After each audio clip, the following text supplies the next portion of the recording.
One thing that I tend to do when I work on something static, and by static I mean something in a T pose or this so-called A pose, right? Something for production, in other words. One thing that I tend to do is I tend to hide the hands and feet on the models that I work on. The reason why I do that is, well, it connects to the things that we've been discussing. I think hands and feet, they are of such a unique structure that they just somehow they break everything that we see here, right? By breaking, I don't mean anything drastic. I'm just saying that this whole connection of things, this kind of tightness, goes away when we do have hands. And so this is why I have this example where the feet and the hands, they're hidden. In my opinion, the way I see it, things are just very tight, elegant. I'm using those words again and again, right? Just everything just connects nicely, right?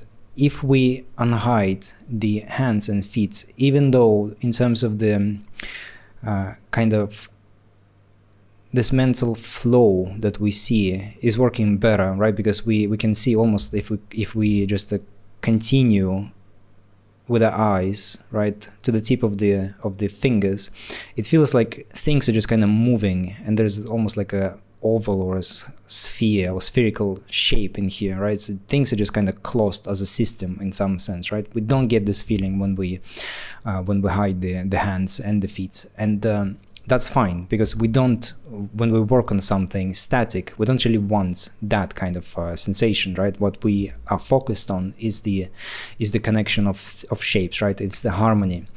That doesn't really mean, though, that the hands and the feet, that they are somehow uncommon to a human body, right? That they somehow, like I said, they break the everything that we see here.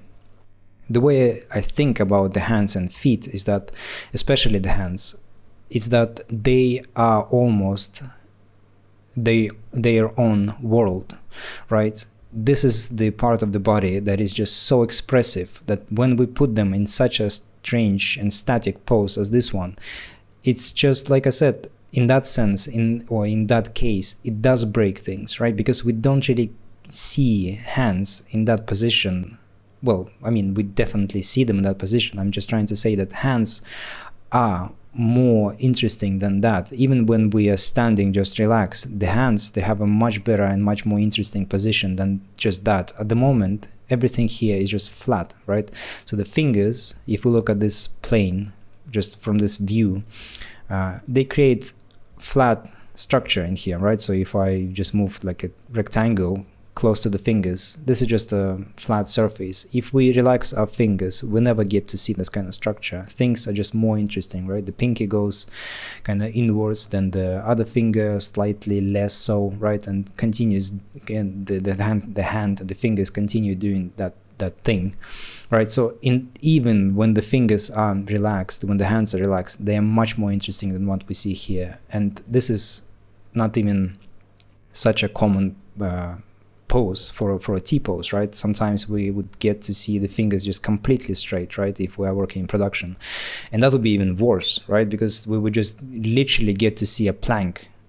There would be just a flat surface that has a bunch of little things sticking out, right? The fingers just kind of sticking out, and that goes against everything that we see on the model. We don't get to see here things just sticking out, some kind of smaller parts just sticking in some place, while everything else is being just completely flat, right?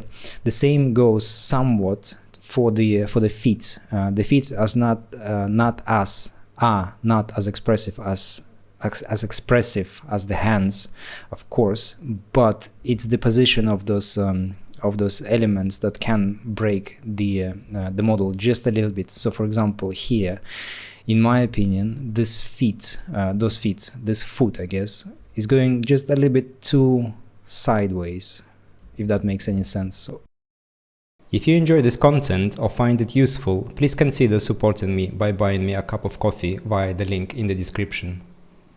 If I was to do something about it, I would probably just move it somewhat here, right? Well, I need to move it back.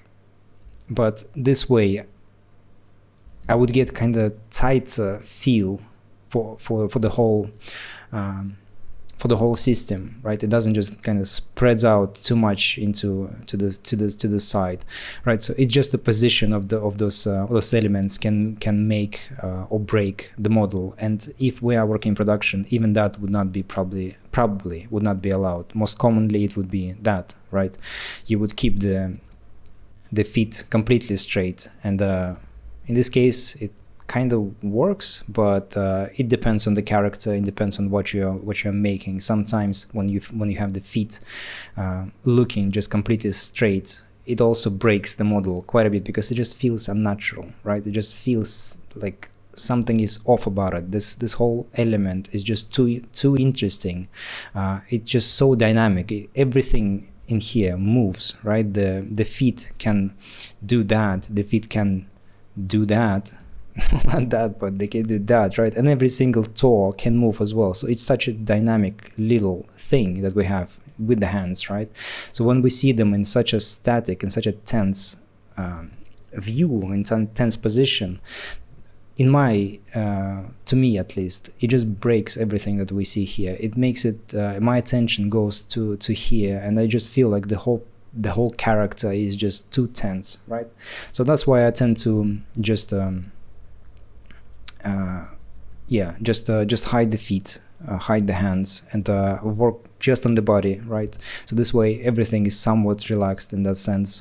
I can freely work on those elements in here, just make the connection transitions. And when I'm done with this, or if I'm just blocking things out and I'm done with the block out, I can move on to the fingers and just focus on that, because like I said, to me at least, this is a universe in itself, right? There's just so many interesting things going on in here that blending them together with this in a static pose, it just throws me off. And so when you are sculpting something in more dynamic poses, right? If you are sculpting something in any pose other than the symmetrical A pose, this problem just disappears, because we get to control the hand, we get to control the gestures and all of those things, right?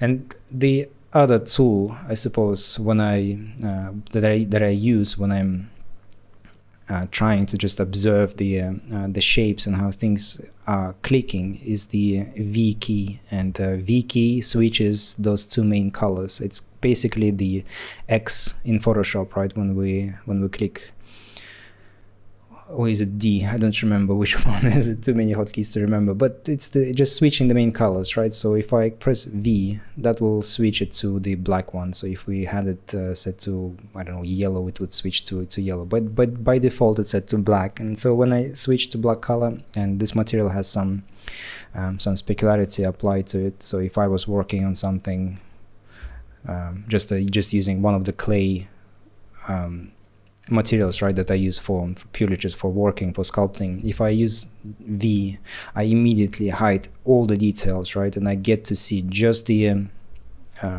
silhouette. And this way also, if I hide some things, the silhouette to me just becomes so much more stronger, right? It doesn't mean that the hands are wrong. It just means that this way I can connect with the silhouette. I can connect with the feeling that I want to evoke when I make something. Doesn't have, whether it's something strong, right? Some kind of strong silhouette, whether it's something